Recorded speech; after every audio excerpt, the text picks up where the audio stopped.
तो चलिए आज जो है अ, सामान्य अध्ययन के सीरीज में कुछ तात्कालिक घटनाओं का हम लोग विश्लेषण करते हैं।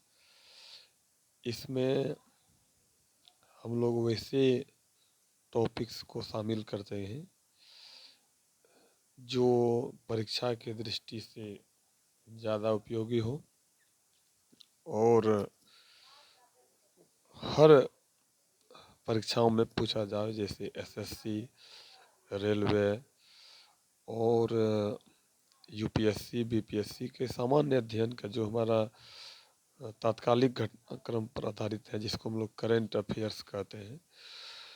तो करेंट अफेयर्स में मुख्य रूप से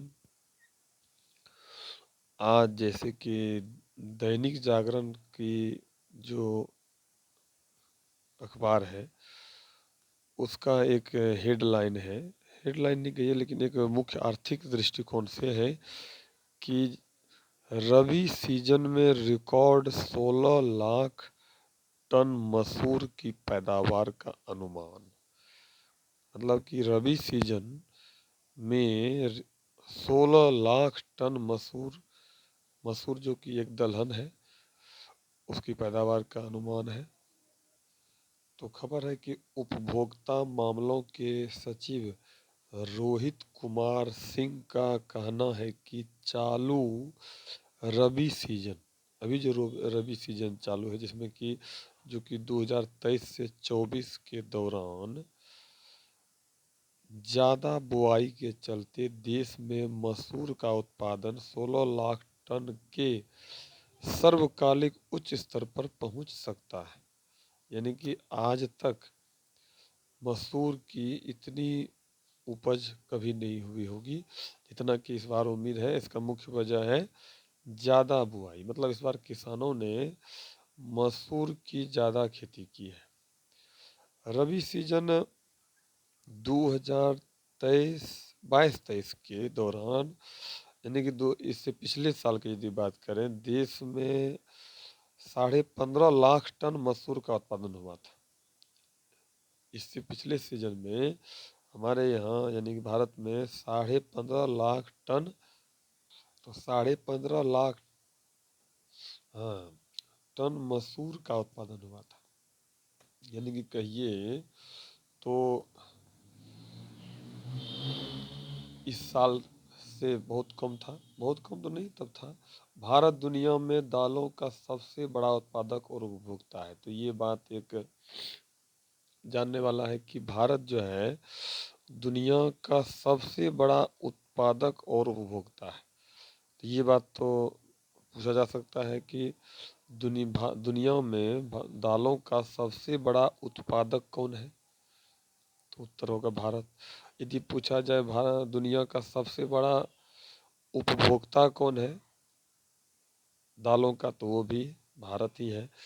इसके बावजूद भारत अपनी घरेलू जरूरतों के लिए मसूर और तूर, अरहर समेत कुछ दालों का आयात करता है। यानी कि इतनी उपज होने के बावजूद, जैसे कुछ दाल है मसूर और तूर, अरहर, अच्छा मसूर भी शामिल है, इसकी अपनी आयात करना पड़ता है इंडिया को। यदि भारत को अपनी ज़रूरत को पूरा करना है तो फिर भी भारत को आयात करना पड़ेगा, क्योंकि कारण सिंपल है, क्योंकि बहुत बड़ा देश है, आबादी भी विश्व की प्रथम आबादी है।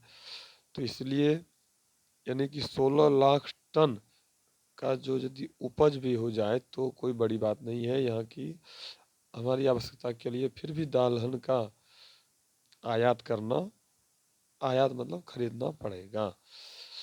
वैश्विक दाल फेडरेशन जीपीसी, जिसको कि हम लोग यदि कहें तो जीपीसी का फुल फॉर्म होगा, सॉरी जीपी कन्फेडरे ग्लोबल पल्स कन्फेडरेशन की ओर से शुक्रवार को आयोजित एक कार्यक्रम में, चलिए ये बात उतना मैंने इसके चलते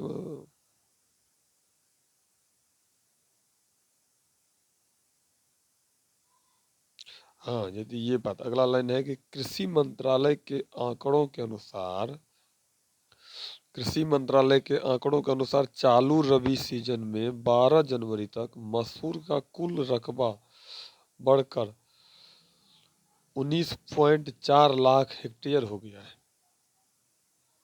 अच्छा, एक साल पहले समान अवधि में यह 18.3 हेक्टेयर था, यानी कि मसूर की खेती पिछले साल 18.3 हेक्टेयर में हुई थी, लेकिन इस बार वो बढ़ के 19.4 लाख हेक्टेयर में हुआ है। तो ये बहुत बड़ी बात है।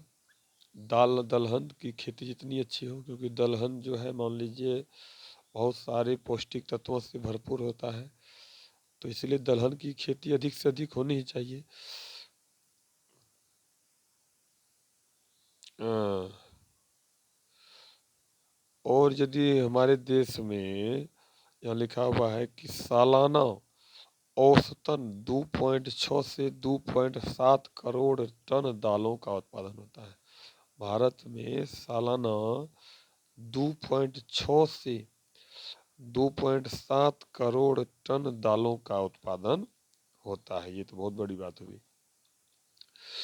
फिर भी देखिए भारत में दलहन का जो है आयात करना पड़ता है। चलिए ठीक है, कोई बात नहीं।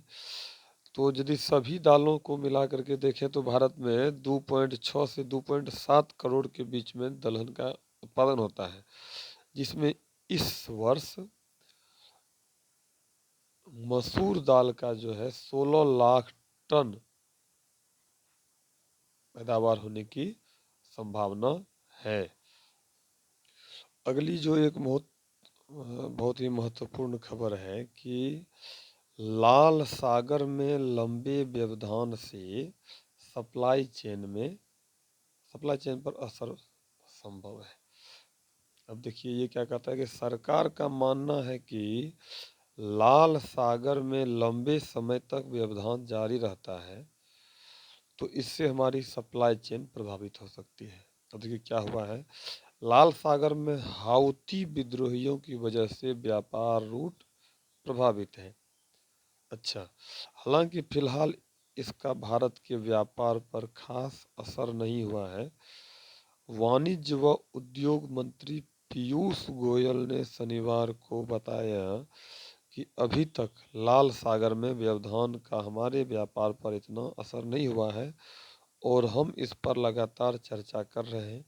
आगामी बुधवार को इस मामले को लेकर वाणिज्य विभाग के साथ कई अन्य मंत्रालय के सचिव स्तर की बैठक बुलाई गई है। अच्छा,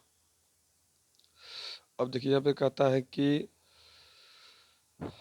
दिसंबर 2003 के दौरान, एक बहुत अच्छी खबर है, मतलब कि पॉइंट वाइज यदि देखें कि दिसंबर 2023 के दौरान खुदरा महंगाई की दर 5.69% रही है। ये नोट कर लेने वाली बात है कि दिसंबर 2023 के दौरान खुदरा महंगाई की दर 5.69 रही है, 5.69% रही है। और खाद्य पदार्थों में महंगाई की दर पिछले महीने यदि देखें, पिछले महीने में वो था 9.53% थी। अच्छा, यानी कि खाद्य पदार्थों में महंगाई की दर पिछले महीने, इससे पिछले महीने में ले लीजिए तो वो 9.53% थी। और अगला एक खबर का यदि हम लोग विश्लेषण करें तो इसमें ये होगा कि पुरुषों में टेनिस के नंबर 1 खिलाड़ी सर्बिया के स्टार जोकोविक जो है अब तक 24 ग्रैंड स्लैम जीत चुके हैं। और महिलाओं में सर्वाधिक ग्रैंड स्लैम जीतने वाली है मार्गरेट कोर्ट। तो ये एक बात हो गया। दो बात हो गया कि हमारे पुरुषों में टेनिस के नंबर 1 वर्ल्ड का यदि कोई खिलाड़ी है पहली रैंक के खिलाड़ी हैं सर्बिया के कौन, नोवाक जोकोविक, जिन्होंने अब तक 24 ग्रैंड स्लैम जीत चुके हैं। और महिलाओं में नंबर 1 खिलाड़ी है कौन, टेनिस की है कौन खिलाड़ी, मार्गरेट मार्गरेट कोर्ट। अखबार के यदि एक और आर्टिकल का विश्लेषण किया जाए तो उसमें एक बहुत अच्छी बात आती है जो कि कॉम्पिटिटिव एग्जाम के लिए बहुत ही महत्वपूर्ण लगता है कि राम मंदिर जो अयोध्या में अभी निर्माण हो रहा है, तो राम मंदिर का निर्माण किस शैली में हुआ है। तो बता दूं कि राम मंदिर का निर्माण नागर शैली में हुआ है। ये बहुत ही इम्पोर्टेंट क्वेश्चन है। ये प्रायः पूछा जाता है मंदिरों के संबंध में कि किस मंदिर का निर्माण किस शैली में हुआ है। तो याद रखने वाली बात है कि राम मंदिर का निर्माण नागर शैली में हुआ है।